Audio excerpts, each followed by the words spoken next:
Bismillahirrahmanirrahim. Assalamualaikum warahmatullahi wabarakatuh. Innal hamdalillah nahmaduhu wa nasta'inuhu wa nastaghfiruh wa na'udzu billahi min shururi anfusina wa sayyiati a'malina.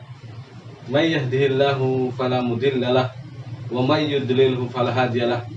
Wa asyhadu an la ilaha illallah wahdahu la syarika lahu wa asyhadu anna Muhammadan abduhu wa rasuluh alladzi la nabiyya wa la rasula ba'dah. Amma ba'd. Kaum muslimin dan muslimat yang dirahmati Allah Subhanahu wa taala, pemirsa Parenting Sunnah TV yang semoga senantiasa dirahmati Allah Jalla wa ala. Segala puji hanya milik Allah atas segala limpahan rahmat dan karunia-Nya. Allah Subhanahu wa taala masih mudahkan kita terus untuk senantiasa dan terus menerus taqarrub, mendekatkan diri kepadanya dengan segala amal saleh yang tentunya diantaranya adalah dengan amaliyah tarbawiyah, amalan mendidik, baik mendidik anak sendiri ataupun generasi kaum muslimin. Kemudian salawat dan salam semoga senantiasa tercurahkan atas junjungan Nabi kita yang mulia Nabi Muhammad Rasulullah SAW beserta para sahabatnya, keluarganya, dan juga seluruh pengikut beliau SAW hingga hari kiamat kelak. Kaum muslimin yang dirahmati Allah SWT, pemirsa Parenting Sunnah TV, ya, di antara karakteristik sifat dari pendidik yang sukses, pendidik yang berhasil, yang kedua adalah arifku wal bu'du anil unfi, yaitu lemah lembut atau ramah dan jauh dari sikap kasar. Ya. Di sini muallif Syekh Muhammad Suwaid hafizullah ta'ala dalam kitabnya Manhaj Tarbiyah An-Nabawiyah Litifli menyebutkan, ya, dalil-dalil tentang pentingnya untuk bersikap lemah lembut, ya. Sebagai pendidik harus bersikap lemah lembut, ramah, dan tidak bersikap kasar, tidak bersikap kaku, ya, saklek, ya. Tetapi hendaknya bersikap ramah atau lemah lembut, karena sungguhnya kelemah lembutan itu adalah suatu kebaikan. Tidaklah ada pada suatu kecuali akan menghiasinya, menjadikan indah, menjadikan cantik. Mungkin orang yang tadinya nampak seolah-olah menakutkan, ya, ketika dia bersikap lemah lembut menjadi justru berwibawa, disegani dan dimuliakan. Demikianlah pendidik yang sukses. Dia harus bersikap lemah lembut kepada anak didiknya, kepada anak-anaknya.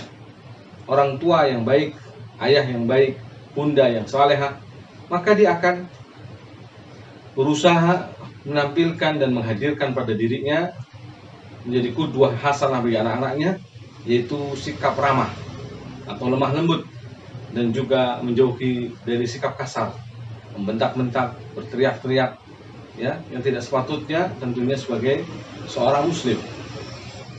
Dalil pertama yang dibawakan oleh penulis di sini adalah riwayat Muslim dari Aisyah radhiyallahu anha, akhrajal Muslim an Aisyah radhiyallahu anha qalat qala Rasulullah sallallahu alaihi wasallam innallaha rafiqun, sungguh Allah itu maha lembut, yuhibbur rifqa, dan mencintai kelemah lembutan, wa yu'ti ala rifqi ma la yu'ta ala al-unfi, dan Allah Subhanahu wa taala memberikan kepada lemah lembut tidak sebagaimana kepada sikap kasar, wa ma la yu'ti ala masiwah, dan juga, ya, sebagaimana tidak memberi kepada yang selainnya. Jadi istimewa kelemah lembutan ini, ramah tamah. Sikap lemah lembut ini sikap yang istimewa. Allah Subhanahu wa taala mencintainya. Allah Subhanahu wa taala juga, ya, memberikan sikap lemah lembut ini suatu karunia, suatu kelebihan, keutamaan, keistimewaan yang tidak diberikan kepada yang lainnya. Maka barang siapa menghiasi sifat ini sebagai pendidik ataupun, ya, yang lainnya, maka dia akan mendapatkan kebaikan yang sangat besar, mendapatkan manfaat yang sangat banyak, ya. Begitulah seorang muslim. Seharusnya memang sikapnya adalah lemah lembut, apalagi kepada saudaranya sama muslim, apalagi kepada anak-anaknya, apalagi kepada anak didiknya. Buat apa dia harus bersikap kasar, ya, tidak santun, tidak lembut. Buat apa? Membentak-bentak, ya. Justru ini manfaatnya semakin buruk yang ditimbulkan. Atau istilahnya akibat yang ditimbulkan semakin buruk ketika anak terus-terusan dibentak-bentak, ya. Anak itu akan menjadi anak-anak yang keras, ya, kaku dan seterusnya. Tapi kalau ada kelembutan di sana, nah, sikap tegas memang juga dianjurkan atau di suatu yang ibaratnya dibolehkan, ya. Tetapi bukan berarti kemudian kaku dan kasar.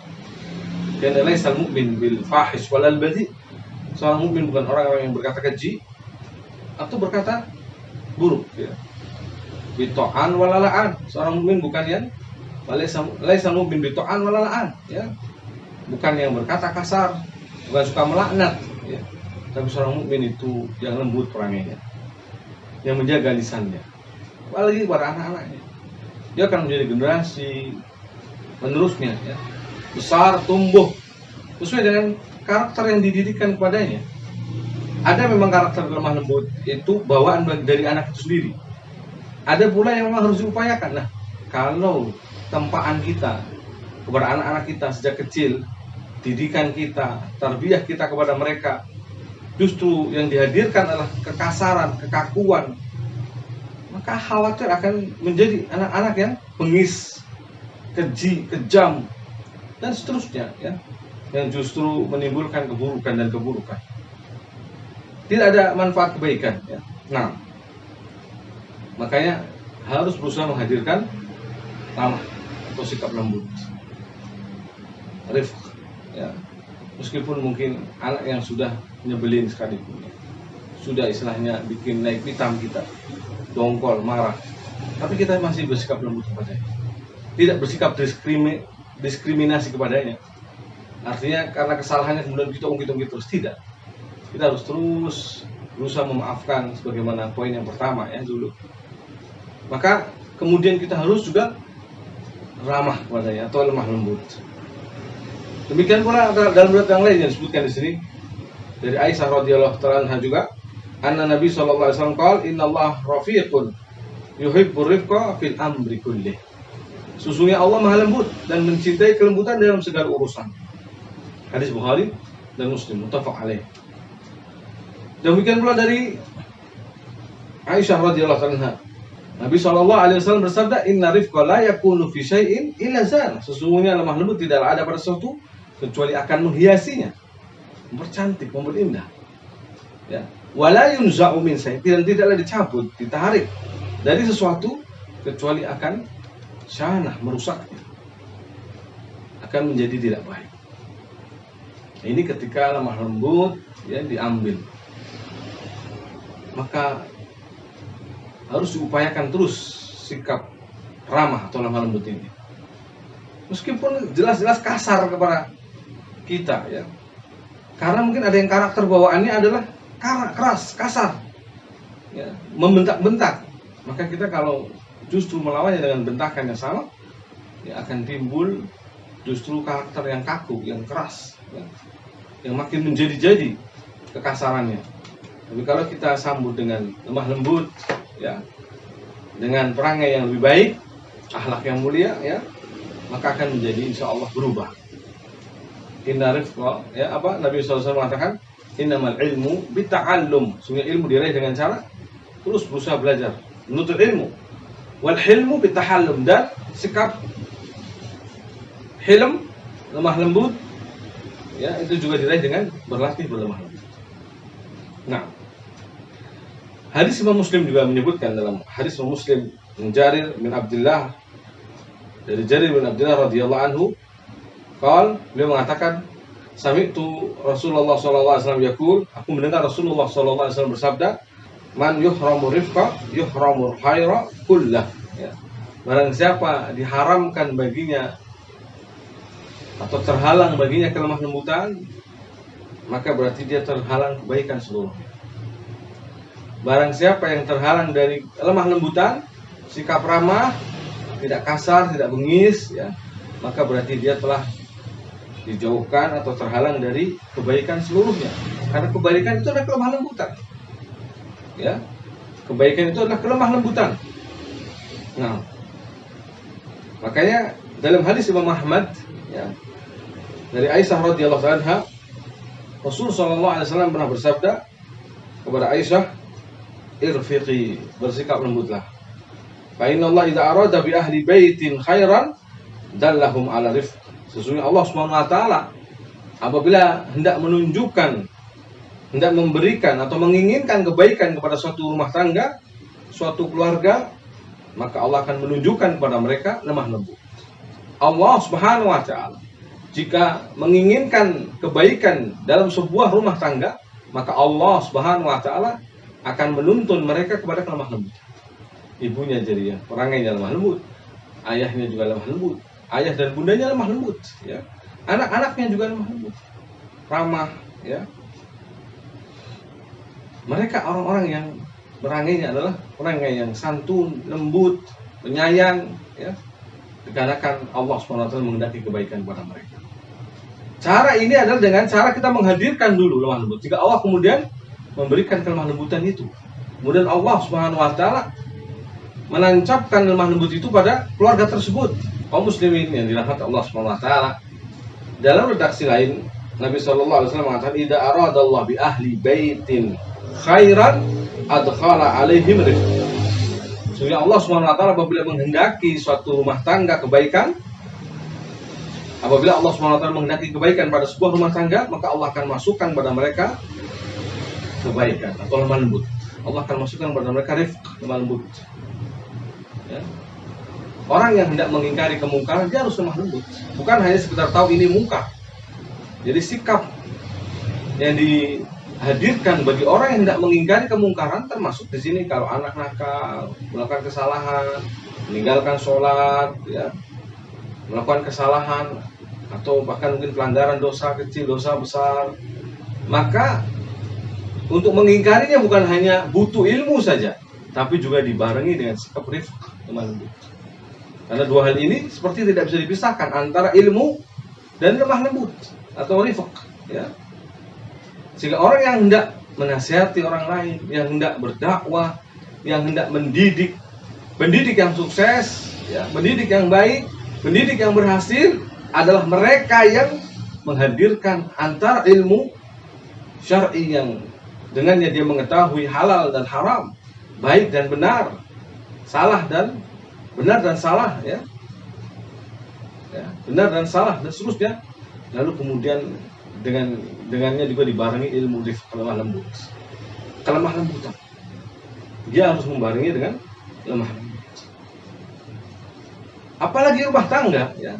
Bagaimana rumah tangga akan anak-anaknya betah, istilahnya, ya. Maka mereka akan lebih senang bermain di luar, atau mungkin suami akan lebih senang di luar rumah, tidak akan pulang-pulang kembali ke rumah, kembali hanya untuk tidur. Jadi dari ketika malam saja disibukkan di kantornya. Kenapa? Mungkin kasar istrinya, mungkin bahasa kita kenalnya cerewet, tapi cerewetnya kasar, suka membentak suami, menghardik suami, menghardik anak-anaknya. Ini membuat orang tidak betah tentunya, ya. Atau kembali anaknya juga kasar-kasar, keras, ya.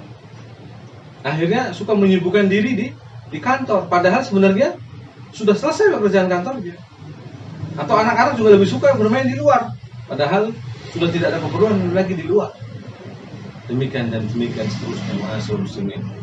Maka selalulah cross check, lihat kembali bagaimana Anda dengan lemah lembut, bagaimana sikap Anda dengan lemah lembut, sejauh mana Anda sudah menerapkan ini pada diri Anda, menghadirkannya pada rumah tangga Anda, menghadirkannya pada anak didik Anda, menghadirkannya pada anak-anak Anda. Lemah lembut dan tidak kasar, ya. Itulah sifat dan karakter dari pendidik yang sukses, pendidik yang menginginkan kebaikan, perubahan. Karena perubahan itu dengan proses, step by step, tidak mungkin sekaligus. Maka dibutuhkan kelemah lembutan, tidak instan, tidak serta-merta total, tapi ada proses. Proses itulah yang dicintai, proses itu harus kita nikmati, proses itulah yang harusnya kita syukuri. Ma'asyiral muslimin, kaum muslimin dan muslimat yang dirahmati Allah Subhanahu wa taala. Demikian di sini disebutkan dalil yang lain oleh muallif, penulis, ya.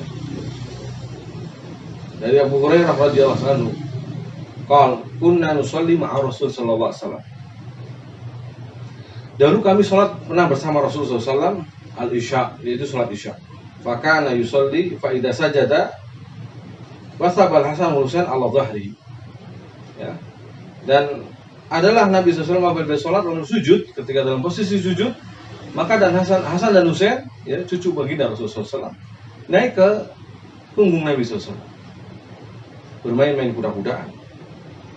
Wa idza rafa'a ra'sahu akhadahuma. Maka apabila Nabi SAW hendak bangkit dari sujudnya, hendak mengangkat kepalanya, maka Nabi SAW mengambil keduanya. Taruh kanan satu, taruh kiri satu. Ya. Wa wada'uma wada'an rafiqan. Nabi pun, ya, mengambilnya dengan cara yang lemah lembut, cara yang tidak kasar. Ya. Fa idza ada. Maka apabila kemudian Nabi kembali sujud, mereka pun kembali menaiki dan menunggangi punggung Rasul sallallahu alaihi wasallam. Falamma shalla ja'ala wahidan hahuna wa wahidan hahuna. Ya. Maka kemudian ketika sholat, ya, ini bangkit lagi kembali, Nabi pun meletakkan sisi satunya di sisi kanannya, sisinya di sisi kirinya. Faji'tuhu faqultu ya Rasulullah, maka aku mendatangi beliau sallallahu alaihi wasallam dan menanyakannya, ya Rasulullah, wahai Rasulullah, ala adhabu bihima ila ummihima, bolehkah aku membawa keduanya, ya, kembalikan kepada ibundanya? Qala la. Apa kata Nabi? Jangan. Ya. Jadi meskipun kalau bahasa kita seakan-akan mengganggu, seakan-akan jadi membuat membuat sholat kita gaduh, membuat sholat kita makin tidak khusyuk. Tidak demikian Mas Muslim. Justru ini adalah pendidikan. Bagaimana kita menanamkan, ya, sikap penerapan sikap ramah tamah, sikap lemah lembut yang benar. Inilah dia contohnya. Andai kan Nabi kasar langsung mungkin didepaknya, mungkin ditendangnya, jadi kasar dari si fisik, atau mungkin dari lisan Rasul SAW misalkan menghardiknya dengan berteriak takbirnya, Allah Akbar misalkan begitu kan. Ya, menandakan bahwa sedang marah karena ada yang tidak beres misalkan, ya, dengan gangguan tadi. Tidak demikian, Nabi tidak melakukan. Masyaallah muslimin, ya.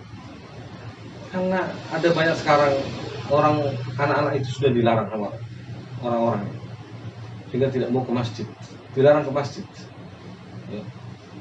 Nah, kalau tulisannya masih mendidik bagus, jadi maksudnya mendidik, contohnya harap, ya, menjaga anak-anaknya. Menjaga di sini kan maknanya luas kan. Jadi dengan misalkan kalau gaduh langsung segera diamankan, ya, segera ditertibkan, segera diselesaikan dengan cara-cara yang baik, ya. Kalau menangis misalkan ditangani segera, ya. Banyak, ya, orang tua yang kadang sholat di masjid tetapi, ya, tidak tahu caranya, pun kadang malah bikin gaduh. Cara menyelesaikannya tidak tahu, ya.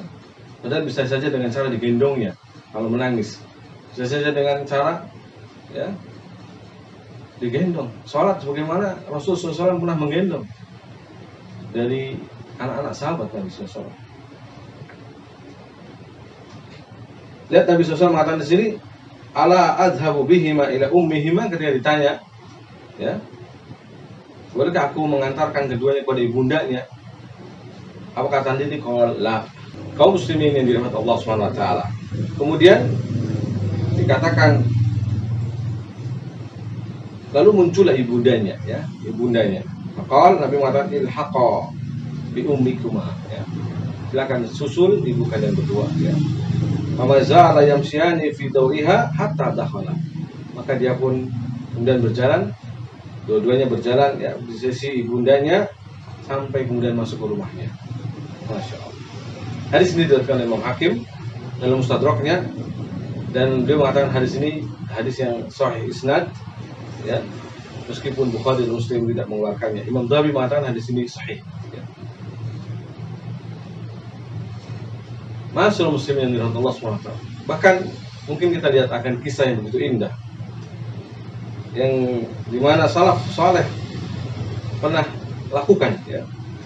Dilihatkan anak gulaman, ada seorang anak dari Zainal Abidin, atau gulam di sini artinya budak ya, yang dimilikinya.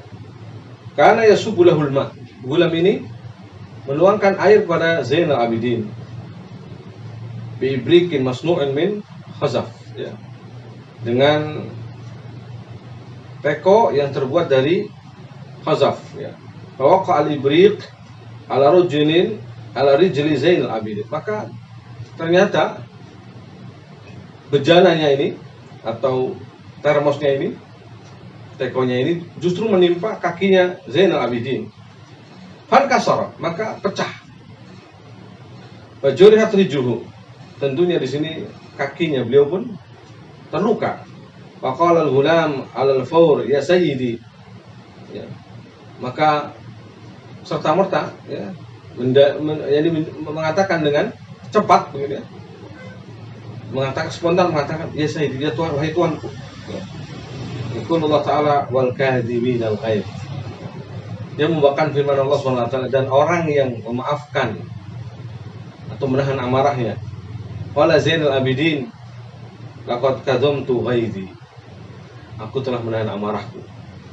Wa yaqul wal 'afina 'anil nas, maka kemudian gulam atau budaknya tadi mengatakan, dan yang memaafkan manusia. Maka laqad afautu anka, Zainal Abidin mengatakan aku telah memaafkanmu. Wa yaqul wallahu yuhibbul muslimin, kemudian budak itu mengatakan lagi, dan Allah mencintai orang-orang berbuat ihsan. Lalu Zainal Abidin mengatakan, anta curun liwajhillah, anta hurrun liwajhillah, engkau merdeka sekarang, bebas, bukan lagi menjadi budak, engkau merdeka, aku merdekakan liwajhillah, dengan niat mendapatkan wajah Allah SWT. Ini kisah menarik ya. Suatu keadaan di mana harusnya marah ya, bisa saja memuntahkan marahnya, bersikap bengis kasar kepada gulamnya atau budaknya, tetapi justru beliau memaafkannya ya, beliau menahan amarahnya, memaafkannya ya, dan bahkan memerdekakannya. Subhanallah, pendidikan luar biasa. Dia telah mengajarkan kepada kita cara bagaimana pendidikan yang benar, pendidikan yang sukses, mendidik anak-anak ataupun bahkan orang-orang di sekitarnya, termasuk pembantu, termasuk bahkan budaknya, termasuk bahkan adalah mungkin orang-orang yang memang wajib untuk kita didik secara tidak langsung. Ma'asyiral muslimin ya Allah SWT. Contoh dari Nabi, contoh dari salaf ini memberikan pelajaran kepada kita semua betapa pentingnya pendidikan, betapa pentingnya sikap dan sifat ramah tamah atau lemah lembut dan tidak bersikap kasar ya bagi seorang pendidik. Maka pendidik yang sukses adalah pendidik yang berusaha menghadirkan ini dalam dia mendidik anaknya ataupun anak didiknya. Wallahu ta'ala wa a'lam bishawab. Hadza ma aqulu lakum wa sallallahu ala nabiyyina Muhammad wa alihi wa sahbihi ajma'in. Subhanakallahumma wa bihamdik asyhadu an la ilaha illa anta